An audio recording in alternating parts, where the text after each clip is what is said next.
Assalamualaikum warahmatullahi wabarakatuh. Apa kabar semuanya? Baik-baik saja ya. Berjumpa lagi dengan saya Ilham Muklisin di mata kuliah Etika Lingkungan. Hari ini kita akan membahas tentang Environmental Impact Assessment. Yuk kita cek. Kalian pernah mendengar tentang AMDAL? Atau pernah mendengar tentang analisis mengenai dampak lingkungan di berbagai media massa? Pernahkah mendengar tentang Environmental Impact Assessment? Oke, pada dasarnya ketiganya sama ya. Kalau di luar negeri itu namanya Environmental Impact Assessment atau disingkat EIA ya. Kalau di Indonesia disebutnya dengan analisis mengenai dampak lingkungan atau yang disingkat dengan AMDAL. Jadi, misalkan kalian nanti suatu hari menjadi seorang pengusaha sukses. Amin ya.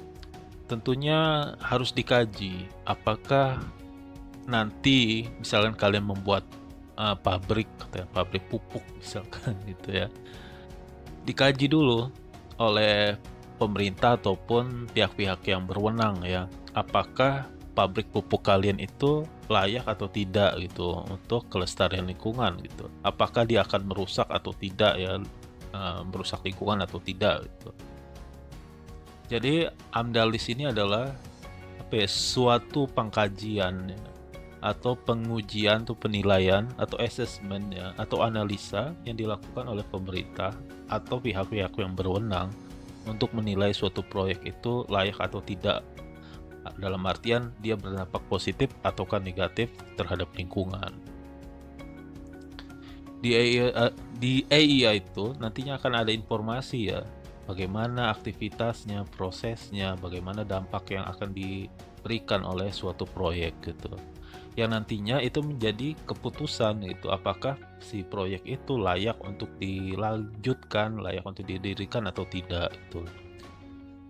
Dan di AIA ini tidak hanya pemerintah ataupun badan-badan yang punya wewenang untuk melakukan assessment, tapi juga dia harus melibatkan tokoh-tokoh, anggota-anggota masyarakat ya, seperti kepala adat atau para ilmuwan gitu ya. Sehingga memang prinsipnya di dalam EIA ini adalah suatu demokrasi gitu ya, atau musyawarah. Jadi tidak hanya satu dua pihak, tapi segala pihak yang berkaitan dengan nantinya akan mendapatkan dampak dari lingkungan tersebut, mereka berhak untuk dilibatkan. Seperti kita ketahui ya, manusia ya sangat tergantung terhadap namanya lingkungan ya. Jadi bagaimana kita bisa melakukan aktivitas kita sebagai manusia itu pada dasarnya kita harus membuatnya seimbang gitu ya, antara masyarakat, lingkungan, dan perekonomian. Kita nggak bisa hanya mendahulukan salah satunya. Kita hanya misalkan mengutamakan ekonomi, tapi kita menyingkirkan aspek lingkungan dan masyarakat. Jadinya itu akan terjadi ketidakseimbangan ya. Nantinya pasti akan berdampak tidak baik gitu. Ada Pak Jokowi, oke. Begitu juga dengan misalnya Pak Jokowi ya, ingin membuat jalan tol, membuat pembangkit tenaga nuklir, bendungan, tambang-tambang baru ya, kilang-kilang minyak, bandara, lahan pertanian baru ya. Pada dasarnya semua itu perlu dilakukan yang namanya AMDAL ya, analisis dampak lingkungan. Misalkan ternyata setelah dilakukan AMDAL itu dia proyek-proyek tersebut itu tidak layak untuk dilakukan, maka ya sebaiknya pihak yang ingin melakukan atau membuat proyek tersebut, atau dalam hal ini adalah pemerintah ya, ya dia tidak bisa melanjutkan gitu kan. Tahapan EIA itu ada banyak sih, tapi ini berdasarkan FAO ya. Ada screening, ada scoping, ada baseline study, ada impact prediction, ada mitigation di situ, ada monitoring, ada assessment, dan yang terakhir itu adalah non-technical summary. Pertama, screening ya. Screening itu pada dasarnya adalah kita tuh ingin menentukan si proyek tersebut itu perlu nggak sih dilakukan EIA, atau jangan-jangan tidak perlu. Misalkan gini, kalian hanya petani kecil ya, hanya membuka lahan sawah gitu, dan lahannya itu di lahan-lahan marginal gitu, paling cuma berapa hektar gitu. Mungkin itu tidak perlu, tapi akan berbeda misalnya kalian ingin membuka sawah menggunakan lahan hutan-hutan alami gitu ya, hutan-hutan lindung gitu, tentunya kan akan berbeda di situ. Misalkan yang tadi nggak masalah ya, nggak ada dampak lingkungan kalau misalnya kalian membuka di lahan marginal gitu, dan luasannya juga tidak banyak. Tapi ketika harus menggeser hutan hujan tropis kita di Kalimantan, di Sumatera, di Papua, dan bisa mengancam keanekaragaman hayati, maka di situ perlu dilakukan AMDAL. Apakah dia lolos atau tidak? Jadi screening itu menyaring ya. Kita ingin lihat layak atau enggak sih sebenarnya ini untuk dilakukan AMDAL proyek kamu tersebut. Ups. Setelah screening, belum oke. Jadi kalau di Indonesia itu kita pengen lihat apa-apa saja sih Pak bisnis atau proyek yang perlu dilakukan AMDAL, kita bisa merujuk berbagai peraturan menteri ya. Di sini ada peraturan Menteri Lingkungan Hidup dan Kehutanan nomor P dan bla bla bla bla bla tentang jenis rencana usaha atau kegiatan yang wajib memiliki AMDAL ya. Di situ kalian bisa baca ya. Apakah nanti misalnya kalian jadi pengusaha, apakah usaha saya itu perlu dilakukan AMDAL atau tidak? Atau jangan-jangan kita tidak perlu ya melakukan AMDAL gitu. Di sini ada peraturan pemerintah ya, peraturan menteri itu mengenai pengecualian gitu. Jadi kalian harus jeli ya, oke. Lalu tahapan yang kedua adalah scoping ya. Scope itu artinya ruang lingkup ya. Kita harus mulai memetakan gitu. Apa-apa saja sih yang mau kita explore untuk bisa kita lihat apakah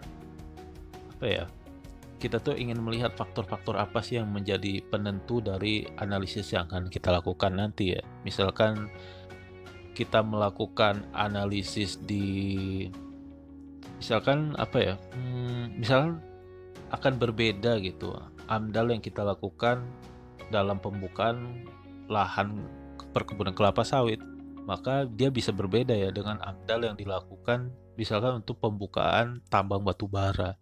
Tentunya akan berbeda, lokasinya berbeda, maka akan berbeda juga AMDAL-nya. Begitu juga misalkan jenis usahanya berbeda, maka ya proses penyusunan pembuatan AMDAL juga akan berbeda ya. Jadi itu intinya kalau di scoping ini itu mirip dengan misalkan kalian nanti membuat namanya tugas akhir atau skripsi ya. Kita udah mulai menentukan judul nih, terus garis-garis besarnya penelitiannya itu seperti apa gitu di sini di scoping ya. Setelah yang sebelumnya tadi ada screening ya, kita nentuin layak apa enggak. Berikutnya itu kita mulai mencari ide-ide apa aja yang bakal kita bahas di AMDAL itu. Paham nggak? Oke, semoga paham ya. Setelah itu ada yang namanya studi dasar ya atau baseline study di situ ya. Kita harus tahu permasalahan apa saja sih yang mau kita pelajari di situ ya. Kita harus paham kondisi fisiknya seperti apa, kondisi biologisnya seperti apa, lalu kondisi sosioekonomi masyarakat yang ada di lingkungan proyek itu seperti apa gitu ya. Bagaimana mereka mencari uang, bagaimana infrastruktur yang mereka gunakan dalam kesehariannya itu kita harus pahami. Begitu juga dengan kondisi kultural ya, seperti apa kepercayaan religius mereka, sejarah nenek moyang mereka di situ, itu harus kita perhatikan itu. Jangan sampai terjadi yang namanya konflik ya. Jadi dikumpulkan data sebanyak mungkin, sedetail mungkin ya, sehingga nanti keputusan atau AMDAL yang dilakukan tuh benar-benar tepat sasaran. Lalu tahapan berikutnya adalah impact prediction ya. Jadi kita harus memprediksi kira-kira apa sih misalkan proyek ini ya terpaksa untuk terus digolkan ya. Kira-kira dampak-dampak apa sih yang kemungkinan terjadi. Jadi kita mulai memprediksi ya. Memprediksi secara apa Pak? Ya secara ilmiah ya. Melalui metode ilmiah kita harus cari tahu kira-kira kita bisa mensimulasi gitu. Misalkan kalau kita buka perkebunan sawit di daerah sini, masyarakat kira-kira nerima apa enggak gitu. Misalkan dilakukan di daerah pertanian, apakah misalkan bisnis kita itu akan mencemari petani-petani di sekitar gitu ya. Jadi ya kita harus bisa memprediksi ya dari dampaknya itu apa saja gitu ya. Itulah kenapa penting sekali melibatkan banyak tim ahli di sini, para ilmuwan gitu. Jadi ya tidak meleset, ya akurat lah gitu seperti itu. Ini ada sebuah artikel dari APBI ya, Asosiasi Pengusaha Tambang Batubara Indonesia gitu. Di situ ada berita tentang pembangunan PLTN Kian dipertimbangkan, namanya PLTN-nya namanya Kian ya, oke.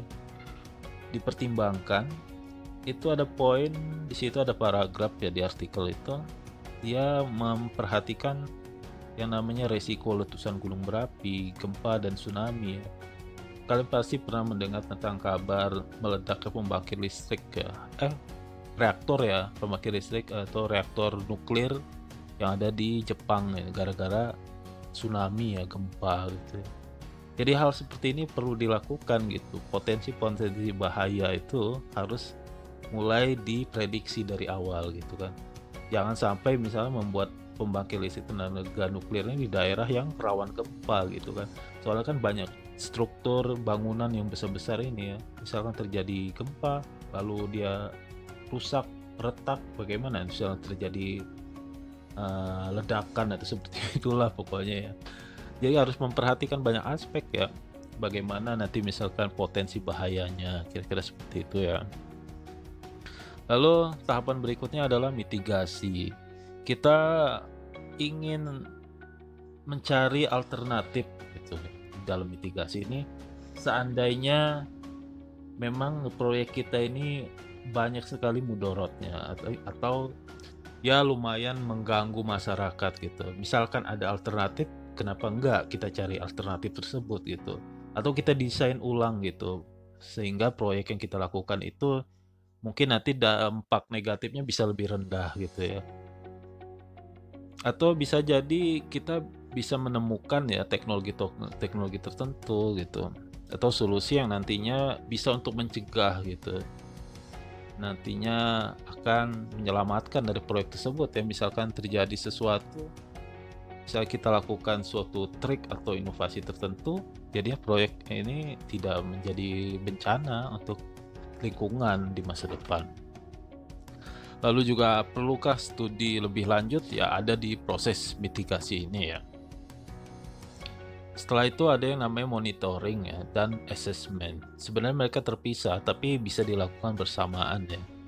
Jadi nanti misalkan si proyek itu akhirnya digolkan gitu dan terus berjalan ya. Sejak dari awal dia berjalan itu perlu sekali dilakukan yang namanya monitoring ya. Jadi harus terus ada di pemantauan ya, bagaimana dia berlangsung, seperti apa proses menjalankan usahanya gitu, bagaimana polusinya, misalkan dia menghasilkan polusi, bagaimana kondisi masyarakat sekitar selama proyek itu berlangsung gitu. Itu harus dimonitoring ya, diambil datanya yang nantinya itu akan dibuat suatu laporan ya, dipresentasikan ke masyarakat. Oh ternyata usaha yang dilakukan ini ternyata safe, ternyata aman dan bisa terus dilanjutkan gitu. Atau jangan-jangan usaha yang dilakukan ini, proyek yang kita lakukan ini ternyata setelah berjalan beberapa saat, beberapa bulan, beberapa tahun ya, ternyata dampak ke lingkungannya waduh nggak karu-karuan gitu. Terus masyarakat juga banyak keluhan gitu, sering terjadi konflik dan masyarakat. Nah di situ bisa jadi pertimbangan, nanti di situ harus dilaporkan gitu. Jangan-jangan proyek ini ya kita terpaksa harus stop, misal kata pemerintah di stop proyek ini, nggak boleh dilanjutkan. Jadi kira-kira seperti itu ya.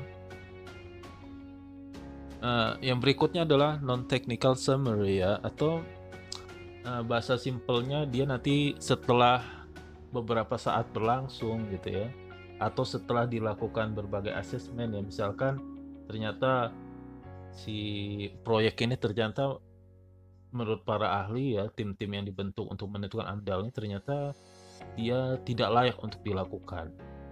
Dilakukanlah sebuah yang namanya presentasi atau publikasi ke masyarakat, dikasih tahu gitu kalau ternyata jenis proyek ini tidak layak untuk dibentuk, tidak layak untuk didirikan.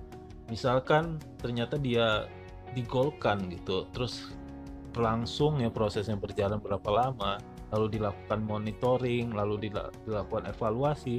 Hasil-hasil dari monitoring, hasil-hasil dari evaluasi tersebut itu perlu dilakukan yang namanya presentasi ya, atau publikasi ke masyarakat, bisa melalui surat kabar atau melakukan seminar ya, yang nantinya mengundang para tokoh-tokoh masyarakat atau pihak-pihak yang terlibat yang berkepentingan agar mereka bisa dapat informasi.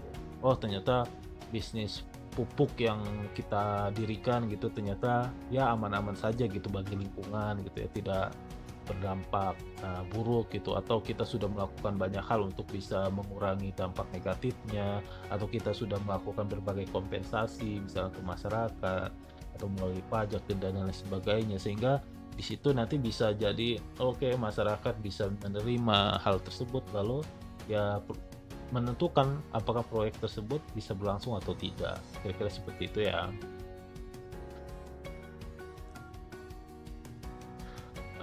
Teknik dan metodenya sebenarnya banyak sekali ya dalam asesmen ini ya.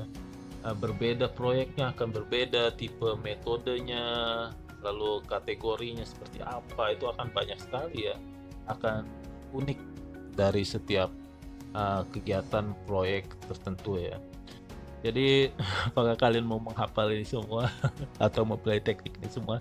Saya rasa hampir tidak mungkin ya, karena keterbatasan waktu kita ya. Mungkin kalau ada praktikum kalian bisa sih melakukan ini, tapi ya ini tidak ya, kita hanya teori semua. Tapi setidaknya kalian tahu lah ya, banyak sekali metode yang bisa dipakai untuk dalam penyusunan AMDAL ini. Ini saya ambil dari sumbernya ya, ada asosiasi ya, environmental impact seperti itu. Dia memberi guideline di sini. Banyak ya, ada apa sih? Ada checklist, ada analog, ya, ada apalah cost benefit analysis di situ. Ribet pokoknya. Oh ya, di sini saya baca dari yang sebelah kiri saya itu ada supplementary report of the international study of the effectiveness of environmental assessment. Ya, kalian bisa baca itu ya. Ini bisa kalian download gratis di internet, atau yang itu tuh yang di sebelah kanan yang merah itu dia pengambilan AMDAL tapi khusus untuk petugas humanitarian ya, petugas-petugas sosial gitu, seperti itu. Dalam pengurusan AMDAL, kalian para pengusaha muda masa depan, oke. Nanti kalau di Indonesia itu ada 3 dokumen ya, 3 atau 4 sih, 4 dokumen yang akan familiar untuk kalian penuhi. Ada namanya kerangka acuan, ada analisis dampak lingkungan hidup, ANDAL, oke. Ada rencana pengelolaan lingkungan hidup, dan juga ada RPLT ya, rencana pemantauan lingkungan hidup. Nah, dokumen-dokumen ini kalau di Indonesia harus dilengkapi ya. Beda negara mungkin pastinya akan berbeda lagi ya, birokrasinya. Ya begitulah birokrasi ya. Banyak sekali peraturan berkaitan dengan ini ya, pedoman-pedomannya kalian bisa baca. Seandainya nanti kalian jadi pengusaha, oh saya ingat omongan Pak Ilham di mata kuliah ini, saya akan mencari updatean dari peraturannya, sehingga nanti kalian bentuk tim gitu ya sebelum melakukan pengajuan AMDAL kalian ke pemerintah gitu ya. Jadi untuk memastikan nanti proyek kalian tuh bisa bisa lulus ya AMDAL. Ada peraturan menteri itu ya, ada keputusan direktur tentang standar operasi prosedur penilaian ya. Wah, itu ada yang berbasis internet, itu daring itu, karena sekarang masa pandemi ya, jadi pengajuan AMDAL bisa melalui online gitu ya. Ya, kalian harus up to date ya. Jadi pengusaha itu harus up to date ya, terutama pada birokrasi yang seperti ini ya. Oke, ini negativism ya, atau kritisisme yang berkaitan dengan AMDAL ya. AMDAL atau EIA itu terkadang tuh tidak dihiraukan ya, yang pun dikacangin begitu saja gitu ya. Kita sudah buat AMDAL gitu ya, Terus AMDAL-nya mengatakan kalau proyek tersebut tidak layak, tapi terkadang banyak sekali masa bodoh ya, pengusahanya masa bodoh, pemerintah, oknum-oknum pemerintah juga masa bodoh, akhirnya digolkan juga gitu ya. Lalu terkadang EIA-nya itu kurang detail ya, karena mungkin ada yang terlewatkan ketika melakukan asesmen ya, atau juga bisa saja disembunyikan, mungkin saja ya kalau oknumnya ada yang bermain di sini ya. Lalu bisa jadi pada saat pengumpulan datanya itu ketika dilakukan asesmen atau analisis AMDAL-nya itu bisa kurang optimum gitu karena studinya kurang gitu, atau tim ahli yang dikerahkan tuh ternyata kurang kompeten, atau mereka ya lupa, ya wajar lah manusia ya, atau kurangnya skill gitu, kurang berpengalaman, tim-timnya itu kurang berpengalaman ya, akhirnya nanti ya kurang sempurna gitu pengambilan AMDAL-nya itu ya, analisis AMDAL-nya. Lalu bisa jadi negatif dari AMDAL itu dia malas ya, kurangnya monitoring dan pengkajian. Jadi monitoringnya itu sekedar apa adanya, entah karena pengusahanya takut atau memang malas untuk mengerahkan anak-anak buahnya atau tim-tim untuk melakukan pemantauannya itu menjadi kurang ketat gitu ya. Ya nantinya ya los-los aja gitu ya. Yang harusnya usaha itu harus dievaluasi ternyata harus melakukan berbagai pembenahan gitu ya. Melalui monitoring, oh ternyata limbah kita ini masih berbahaya gitu. Kita perlu memperbaiki saluran atau sistem pengolahan limbahnya gitu. Gara-gara misalnya monitoringnya itu tidak baik, ya dianggapnya ya masih bagus aja Pak. Itu saluran sistem pembuangan limbahnya masih oke, padahal perlu diperbaiki, perlu diperbaharui gitu ya. Jadi ya masyarakat yang dirugikan ya, kira ya. Ya banyak sekali ya. Ini hanya beberapa dari negatif atau kritisisme yang ada di AEI. Sebagai contoh seperti ini nih, ada polemik pengecualian AMDAL. Konon katanya dalam pembangunan Taman Nasional Komodo yang Jurassic itu, Taman Jurassic, kalian pernah dengar itu di Pulau Komodo? Itu konon katanya ya, saya kurang tahu update-nya itu. Konon katanya tidak ada AMDAL di situ dalam proyek ini. Jadi ya langsung didirikan begitu saja saat itu gosip di awal-awal gitu. Tapi saya kurang tahu perkembangannya, mungkin saya salah ya. Kalian silakan cek mengenai hal ini, apakah Taman Nasional Komodo itu dia berbasis AMDAL atau tidak.